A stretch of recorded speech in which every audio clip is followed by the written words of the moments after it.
नमस्कार दोस्तों, हमारे चैनल ज़ूम पिक्स ओ में आपका स्वागत है। आज हम आपको ले चलते हैं अनंत आकाश की ऊंचाइयों में और नजर डालते हैं अपने खूबसूरत ब्रह्मांड के विस्तार पर। आज हम जानेंगे इस ब्रह्मांड की अद्भुत और रहस्यमय आकाशगंगा के बारे में, जो अरबों तारों का घर है। वैसे तो ब्रह्मांड का विस्तार इतना बड़ा है कि इसका सही आकलन करना खगोलीय वैज्ञानिकों के लिए भी मुश्किल काम है। इसमें अनगिनत आकाशगंगाएं, अनगिनत उल्कापिंड, तारे, ग्रह और ब्लैक होल्स हैं, जिसका सटीक अनुमान लगाना मुश्किल काम है। पर आज हमारी यात्रा ब्रह्मांड की सबसे शानदार सर्पिल आकाशगंगा, हमारी अपनी आकाशगंगा की ओर है। इस वीडियो में हम जानेंगे कि हमारी खूबसूरत आकाशगंगा अस्तित्व में कैसे आई, यानी कि इसके जन्म और विकास के बारे में और इसकी संरचना और रहस्य के बारे में। आपने रात में आसमान में चमकते तारों को जरूर देखा होगा, पर क्या आप जानते हैं ये तारे एक विशाल आकाशगंगा का हिस्सा है? वह आकाशगंगा जिसे हम तारों का घर कहते हैं। खगोल वैज्ञानिकों का अनुमान है कि हमारी आकाशगंगा में 100 अरब से लेकर 400 अरब तारे हो सकते हैं, जिनमें से हमारा सूर्य एक मामूली पीला तारा है।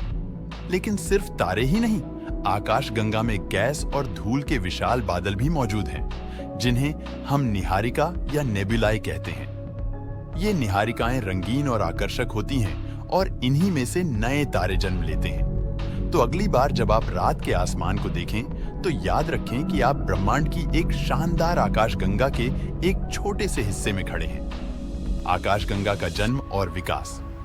कभी आपने सोचा है कि हमारी खूबसूरत आकाशगंगा अस्तित्व में कैसे आई? तो आइए हम आकाशगंगा के जन्म और उसके अरबों वर्षों के विकास के रहस्य के बारे में जानते हैं। लगभग 13.5 बिलियन वर्ष पहले बिग बैंग विस्फोट के तुरंत बाद सभी प्रकार की आकाशगंगाओं का निर्माण शुरू हुआ।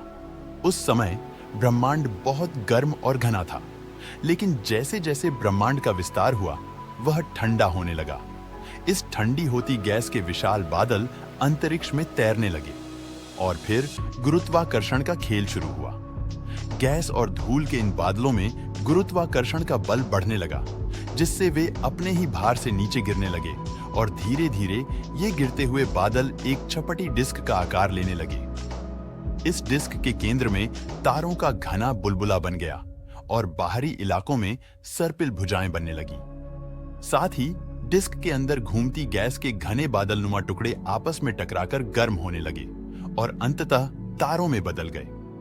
यही वह प्रक्रिया है जिसने हमारी आकाशगंगा को जन्म दिया। वर्तमान समय की तुलना में पहले आकाशगंगाओं का क्षेत्रफल कम था और इनमें तीव्रता से तारों का निर्माण हो रहा था। हमारी आकाशगंगा और बौनी आकाशगंगा के मिलन से हमारी आकाशगंगा के द्रव्यमान में लगभग 1/4 की वृद्धि हुई। बौनी आकाशगंगा के विलय की यह घटना विनाशकारी न होकर निर्माणकारी थी। इससे हमारी आकाशगंगा को एक नवीन आकार मिला। लेकिन कहानी यहीं खत्म नहीं होती। यह प्रक्रिया अरबों वर्षों तक चलती रही और आकाशगंगा लगातार विकसित होती रही। आकाशगंगा की संरचना और रहस्य। ब्रह्मांड की एक शानदार सर्पिल आकाशगंगा रहस्य और आश्चर्य से भरी हुई है। आज हम इसकी संरचना की गहराई में जाएंगे और इसके कुछ अनसुलझे रहस्यों को उजागर करने का प्रयास करेंगे। तो आइए सबसे पहले आकाशगंगा की संरचना को देखें। आकाशगंगा एक सर्पिल गैलेक्सी है। इसके चपटे चक्र का व्यास लगभग 1 लाख प्रकाश वर्ष है और इसकी मोटाई 1000 प्रकाश वर्ष है। आकाशगंगा कितनी बड़ी है, इसका अनुमान इस बात से लगाया जा सकता है कि अगर हमारे पूरे सौर मंडल के चक्र के क्षेत्रफल को 1 रुपये के सिक्के जितना समझ लिया जाए, तो उसकी तुलना में आकाशगंगा का क्षेत्रफल भारत का 1.5 गुना होगा। अंदाजा लगाया जाता है कि आकाशगंगा में कम से कम 100 अरब से लेकर 400 अरब तारे हैं, लेकिन संभव है कि यह संख्या और भी अधिक हो। अभी तक इसकी कोई सटीक जानकारी नहीं है। हम पूरे आकाशगंगा के चक्र और उसकी भुजाओं को देख नहीं सकते।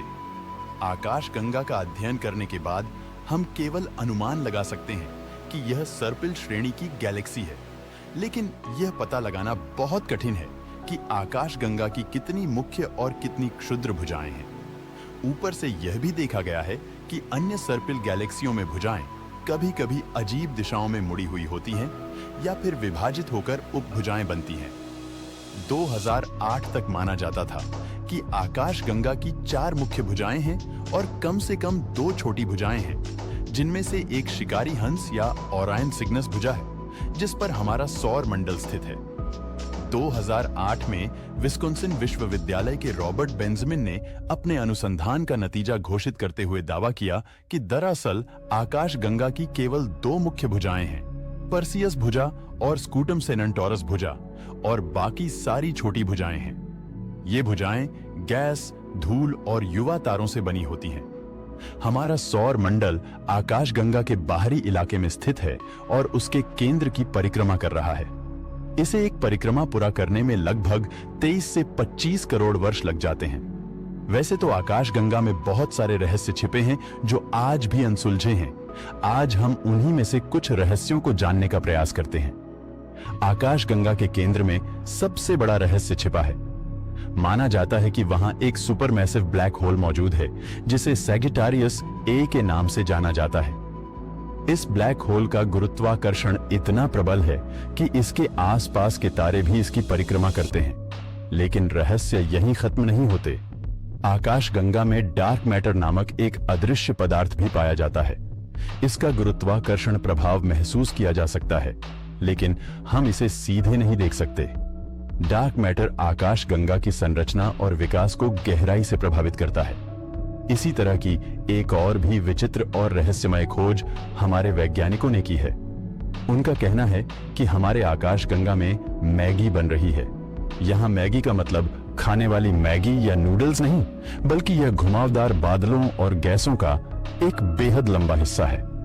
यह मैगी की तरह ही बेहद लंबी और पतली है, जो हमारे आकाशगंगा में अब तक खोजी गई सबसे लंबी आकृति है। इसमें सबसे ज्यादा मात्रा हाइड्रोजन गैस का है। वैज्ञानिकों ने इसे मैगी गैस का बादल नाम दिया है।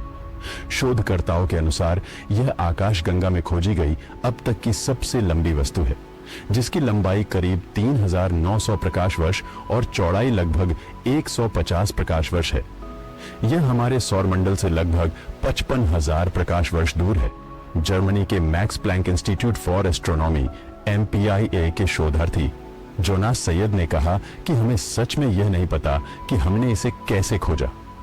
यह खोज किसी अजूबे से कम नहीं है। यह आकाशगंगा के मैदानी इलाके से करीब 1600 प्रकाश वर्ष नीचे मौजूद है। तो चलिए आज हम अपनी यात्रा को यहीं विराम देते हैं, लेकिन आकाशगंगा के रहस्य अनंत हैं। यदि आप आकाशगंगा के और भी रोमांचक रहस्य के बारे में जानना चाहते हैं तो कमेंट में मोर वीडियोस लिखें। हमें उम्मीद है कि आपको यह वीडियो पसंद आया होगा। अगर आपको यह वीडियो पसंद आया हो तो इसे लाइक करें और शेयर करें, और हमारे चैनल को सब्सक्राइब करना न भूलें।